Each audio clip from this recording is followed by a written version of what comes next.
Hey guys, it's Gareth Olsen's Pew Pew, and welcome back, finally, to the GPC. This is now week 6, and I have missed out on week 4 and 5. Main reason for that being just timing, really. Most people can't get their battles done until later in the week, and that's unfortunately when I'm at my busiest. I should have got this up yesterday though, but there were some issues with my laptop. It was being a bit slow, and Camtasia kept crashing, so I've had to do it this morning, and this is Monday, and hopefully it'll be up some point Monday afternoon UK time. So yeah, those two last games, I lost both of them. I think it was 2-0 against Paul, 2 or 3-0, and 5-0 against Ethan. So I'm currently sitting at 0-5, which is fun. Definitely not what I wanted from the start of the season, but what can you do? Yeah, so week 6, facing off against Dom, coach of the Richmond Rayquazas. You know that because I faced him last season. Yeah, his team comprises of Tapu Koko, Mega Beedrill, Latias, Entei, Donphan, Keldeo, Magnezone, Whimsicott, and Whirlipede. Now, you may notice a few things that can cause some issues there, Latias being one of them. For a Carmine Latias, I don't really have a comfortable thing to deal with it, even though Steelix can switch in rather well, and if he has no Shadow Ball, then Gardevoir can deal with it as well. Mega Beedrill can be quite scary if my Arcanine goes down and my Steelix is weakened, just because of the way that it can punch holes in a lot of the other things. Although my team, the team that I brought out of my 9 or 10 possible mons, generally don't do too bad against it. And also Keldeo can be a bit of a threat, but with Vaporeon there and Serena, I should be okay. So yeah, let's quickly run through the team. We have Steelix, of course, which is my main Tapu Koko. My main way of dealing with Tapu Koko. It's basically a complete stop, unless he has Nature's Madness, but even then I can live 2 HP crowns after that, so not threatened by it at all. Surprisingly though, it also walls Latias decently well if it's not fully offensive with Life Orb. I can take 2 Surfs if it's not max special attack modest, without a boosting item. And also, if I remember right, unless it's banded, I can also live a Sacred Fire from Entei from full, even with the Sturdy, which I didn't have. I had Rockhead instead because I didn't check this team. Yeah, there's Metal Snake, the Steelix, fully specially defensive, pretty straightforward. Then we have Vaporeon, Moist Pupper. Yeah, the names this week are just pretty straightforward. Wish Protect, Scald, and HP Electric. The only reason I have HP Electric was because I didn't want to be set up fodder for Keldeo. It guaranteed breaks a sub, unless he's already got a Carbine up, in which case it's a roll. But yeah, I could have gone for Raw, but being that I already had phasing on Steelix and there was nothing else really that I wanted to roar out with this outside of the Keldeo, I felt as though just having the HP Electric to stop it from being able to set up the sub would be good, especially with how passive this thing can be in front of other things that could just abuse it. Like, say a Tapu Koko comes in, I'm forced to switch out, and then something has to take a hit.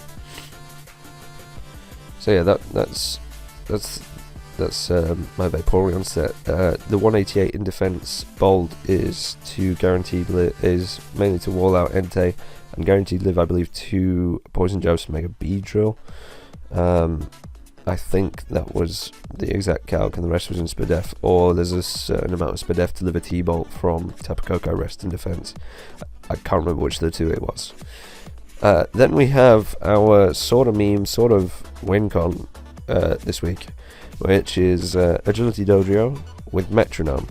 Now, I'll go over what Metronome does in a second, but the set is Agility, Brave Bird, Jump Kick, Thrash with this spread. Once I boost up, I am faster than Scarf Latias.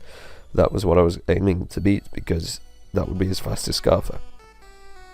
Now, Agility, mainly once I've used it, the only moves I'm going to be using are Brave Bird and Thrash, depending on what's left. This is definitely going to be a late game win con, and if his Magnezone is down, I don't even have to use Jump Kick. And so what Metronome does is every turn you get a 20% boost to your move. So first turn is 1.2, it's 1 times the damage, then 1.2, then 1.4, then 1.6, and so on. And so if I catch something out with the Metronome, say I click Brave Bird and kill Tapu Koko that's low HP, because he switched it in trying to, I don't know, sack it. And then he brings in something else that he thinks can live, but with the 1.2 boost, I kill it. And then he brings something else in that was like, alright, maybe this can live, 1.4 boost, it'll die. And that's sort of the way it's going to go, I hope, just sort of gaining that power and just sort of picking up kills. Kind of similar to the way that Beast Boost Sweeper works or whatever. The more you hit, the more you kill, the better you'll end up being. So that was the whole idea with this, mainly because I didn't want to run Silk Scarf, because Brave Bird was definitely going to be my move of choice, but I needed to have a 1.2 boost to Tapu Koko with Thrash.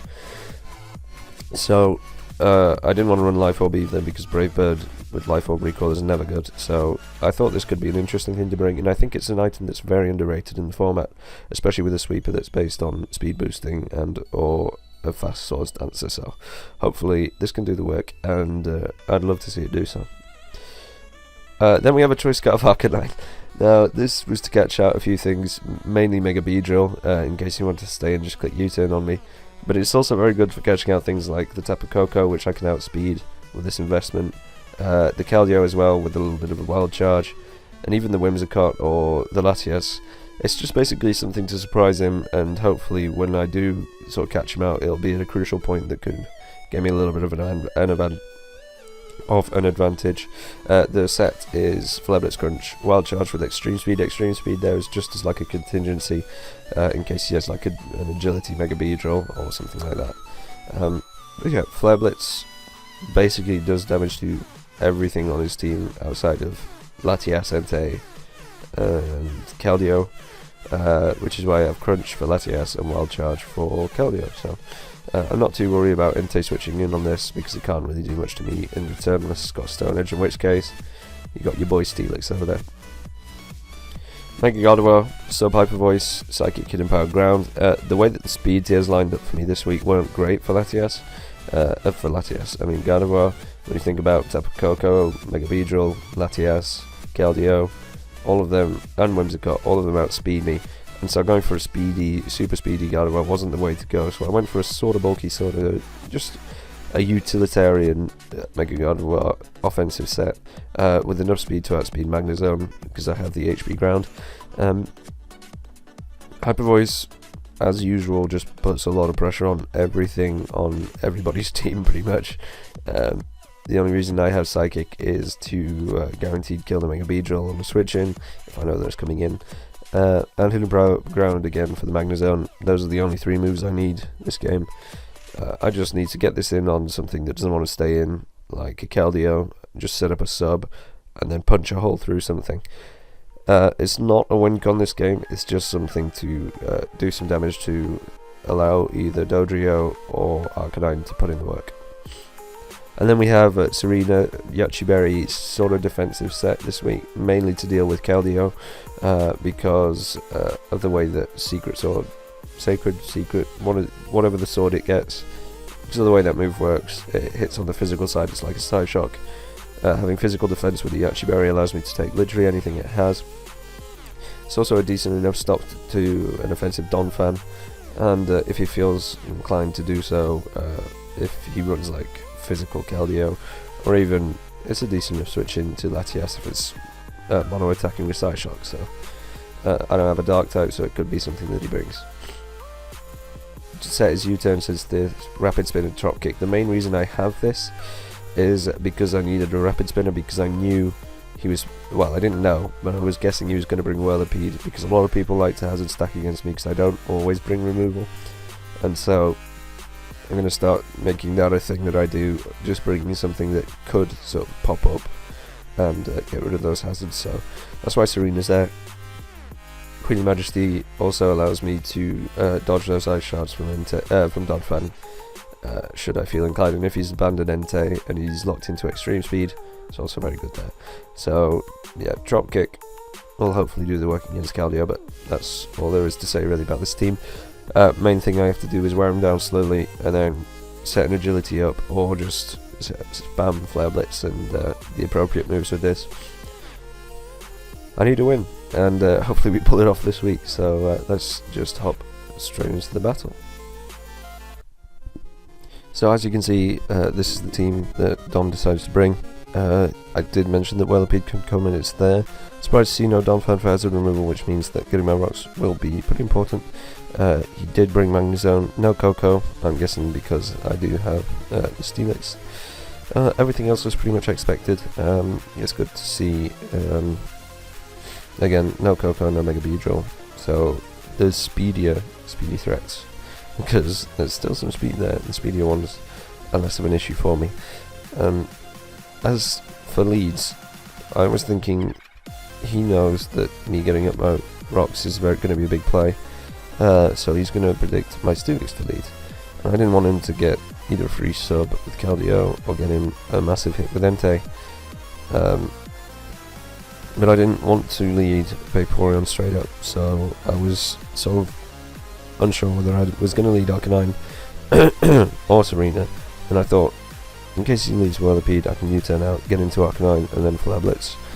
So Serena was definitely the better play, and he does lead with the Keldeo, which is very nice, so I'm not going to deal with that.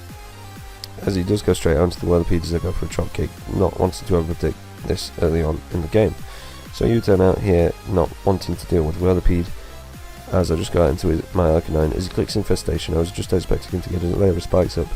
I'm fine with that. They get hit by the Infestation, that's all good. And I just click a Flare Blitz and this dies, so rip in dead indeed.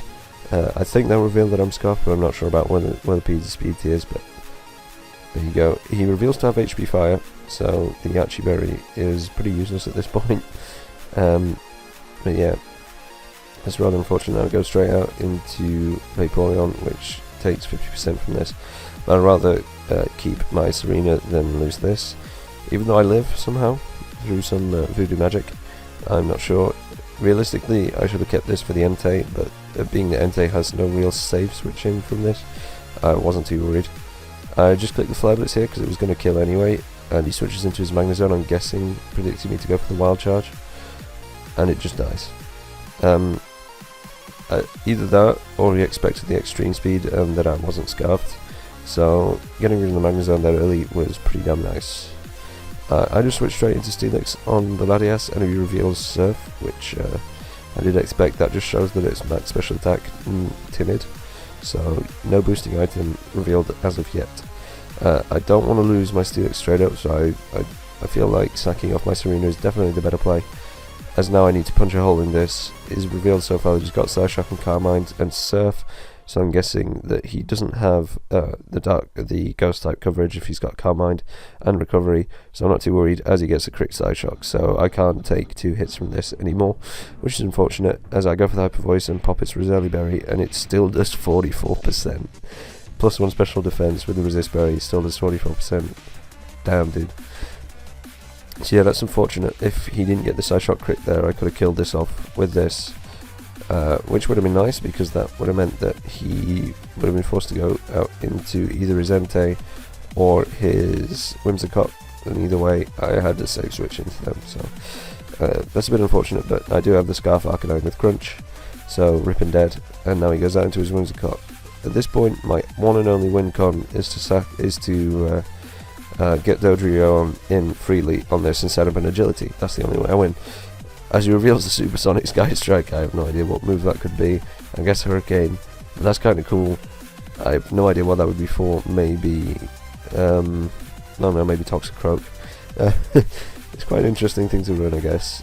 As here, I'm just trying to sack off my Steelix to this, and it's just doing no damage. I think Dom said that he had no EVs on this, which is unfortunate.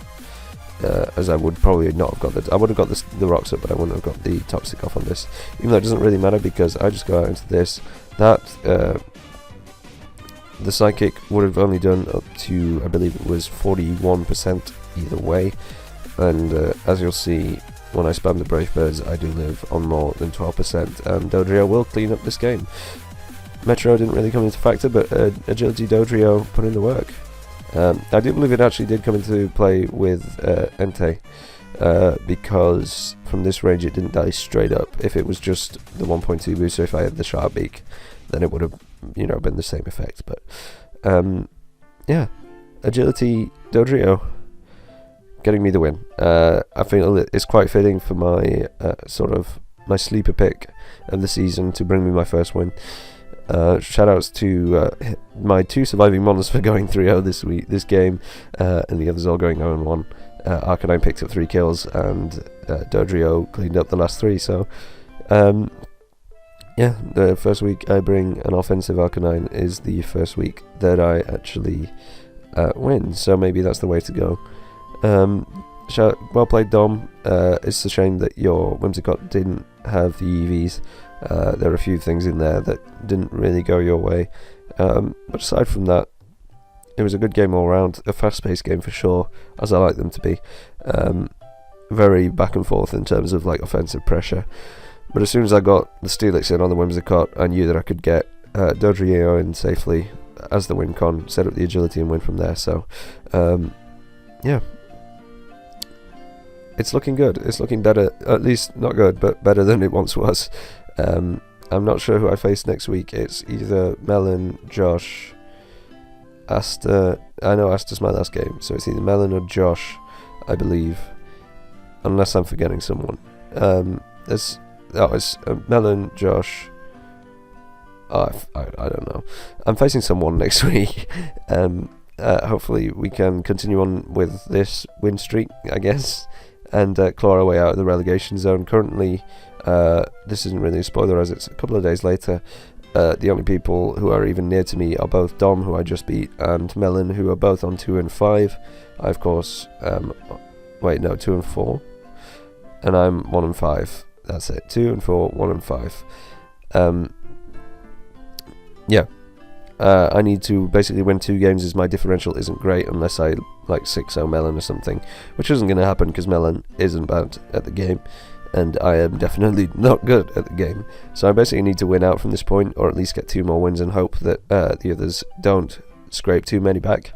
I think I can do it. I'm definitely facing off against some tough opponents. It is Melon, Josh and Asta, my last 3. So I need 2 wins. It's not going to be easy, but I think I can do it, and especially with the new sort of renewed winning form here, my confidence has definitely got a bit better. So yeah, that's all I have to say about this game. I'm sorry that it wasn't the usual format again. It was done late Saturday night, so I couldn't really do a live, and also I don't have the time to do the Photoshop layout thing. Even though I do really like the aesthetic of it, it's just way too time consuming at the moment. Once I'm done with my job, which is going to be soon, I'll be able to do that more often. So once again, thank you all for watching, and I'll see you in the next one. Bye bye.